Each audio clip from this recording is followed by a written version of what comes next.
Welcome to EduCasts, home of EduCasters. Relatedness needs the social engine. Schools are social pressure cookers. For a teenager, relatedness is often the dominant need. It screams louder than anything else. The power of the crew. Adolescents define themselves by who they hang out with.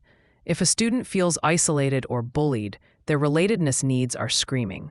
Frustration regression suggests that if they can't fit in, relatedness blocked, they might regress to existence concerns, eating disorders, controlling the body, or psychosomatic illness, staying home to be safe. Conversely, if their growth needs are blocked, they feel stupid in class, they might overinvest in relatedness by joining a gang or a bad crowd. A gang provides the validation that the classroom denies them. A teacher-student bond. This is the most powerful tool in our belt. For many students, the teacher is the primary source of relatedness validation. I don't care what you know until I know that you care. It's a cheesy saying, but it's pure ERG theory. If a student feels disconnected from you, they are less likely to take the risk of trying to learn growth. I remember a student, Damon, who slept in my class every day. I tried to wake him up, scolded him, gave him detention. Nothing worked. Finally, I just sat down next to him one day before class and asked, "Hey, I saw you wearing a Lakers jersey. You watched the game last night?" We talked basketball for 2 minutes. That was it. I satisfied a tiny bit of his relatedness need. I acknowledged him as a human, not just a sleeping body. The next day, he stayed awake for 10 minutes. By the end of the month, he was turning in work. The bridge to growth is built on the pillars of relatedness. Peer learning as a bridge. This is why group work is so effective when done right. It combines relatedness and growth. You are allowing students to satisfy their social drive while engaging in academic tasks. However, if the group dynamic is toxic, it backfires. If a kid is ignored by their group, their relatedness is frustrated, and they will check out. Growth needs the ultimate goal. We want every student to live in the G zone. We want them curious, driven, and self-actualized. But how do we get them there? The Goldilocks challenge. Growth only happens when the challenge is just right. If it's too easy, there is no growth, boredom. If it's too hard, there is no growth, frustration. When a student says, "This is boring," they are usually saying, "My growth needs aren't being met." Teachers often mistake compliance for growth. A student sitting quietly filling out a worksheet is compliant. But are they growing? Or are they just going through the motions to stay out of trouble? Existence. To trigger growth, we need autonomy. We need to let students have a say in what they learn or how they demonstrate it. When a student chooses their own topic for a research paper, the ownership fuels the growth need. The feedback loop growth requires evidence. Students need to see that they are getting better. This is why growth mindset feedback is essential. Instead of saying, "You're smart," which is a static label, we say, "I noticed you used a different strategy for this math problem, and it worked much better." We are validating the process of growth. If we don't show them the progress, they feel stagnant. And remember, stagnation leads to frustration, which leads to regression.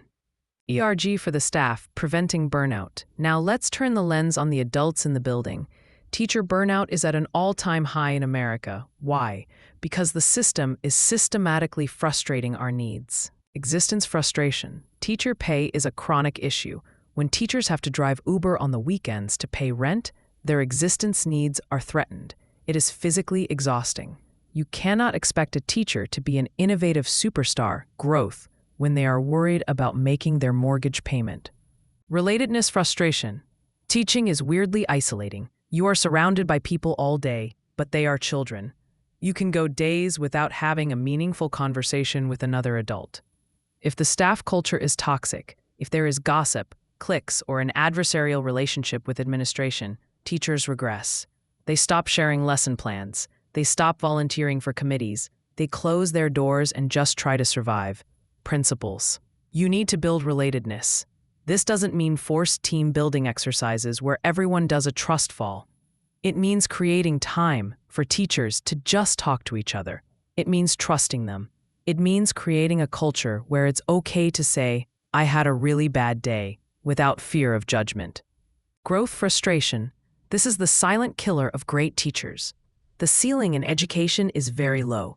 You teach for 30 years, and your job description on day 1 is basically the same as day 10,000. High-performing teachers need new challenges. If the only way to move up is to become an administrator, which is a totally different job, many teachers feel trapped. We need to create teacher-leader roles. Let them mentor. Let them write curriculum. Let them lead research. If you don't feed their growth, they will regress to complaining about the copier, or they will leave the profession entirely. Applying ERG, a diagnostic toolkit. So how do you use this tomorrow? Think of ERG as a diagnostic lens. When you see a behavior that doesn't make sense, run it through the filter. Scenario: a student, Sarah, refuses to participate in the class debate. She usually does her written work, but she shuts down when asked to speak. Check existence. Is she physically okay? Is she having a panic attack? Safety? Check relatedness. Is she afraid of being laughed at by a specific peer? Does she feel like an outsider in the class culture? Check growth. Does she feel unprepared? Does she lack the skills to form the argument and fears failing?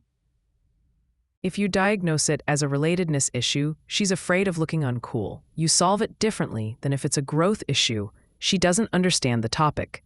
If it's relatedness, maybe you let her debate in a small group first with friends. If it's growth, maybe you give her a sentence starter or a script to build her confidence. The regression check. When you find yourself getting irritable, stop and ask, where am I regressing? Are you mad about the new schedule because it's actually bad? Existence? Or are you mad because nobody asked for your opinion and you feel undervalued? Growth relatedness. Identifying the source of the frustration allows you to address the root cause rather than just venting about the symptom. Critique and nuance. Of course, no theory is perfect. Alderfer gives us a great framework, but we have to use it with a grain of salt. First, cultural differences matter. In individualistic American culture, growth is often seen as personal achievement, being the best, winning the award.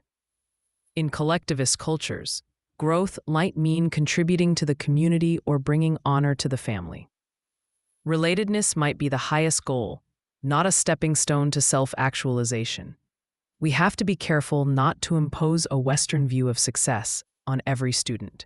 Second, the needs aren't always distinct. Sometimes a need is a mix. If a student runs for class president, is that power, growth, or is it popularity, relatedness? It's probably both. We shouldn't get too bogged down in trying to label everything perfectly. The value is in understanding the movement, the progression, and the regression. Finally, growth is exhausting. We can't be in growth mode 24/7. Sometimes we just need to chill in relatedness or existence. It's okay for a student to have a day where they just want to hang out with friends and not solve the world's problems. It's okay for a teacher to have a year where they just teach the textbook because they are having a baby or caring for a sick parent. We need to allow for seasons of regression without judging it as failure. The ebb and flow of human potential. Education is a human business. It's messy, emotional, and unpredictable. We try to put it in spreadsheets and standardized tests, but the reality is always spilling over the edges. Alderfer's ERG theory resonates because it respects that messiness. It acknowledges that we are not robots programmed to climb a ladder one rung at a time. We are fluid.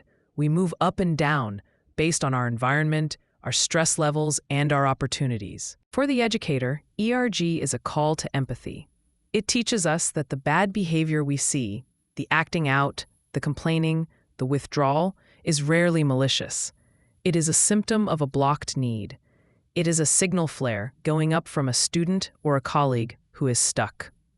When we understand frustration regression, we stop taking things personally. We stop seeing the class clown as an enemy and start seeing them as a kid desperate for connection.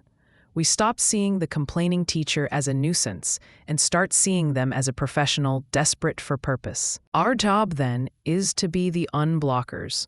We are the ones who clear the path. We ensure the classroom is safe. Existence.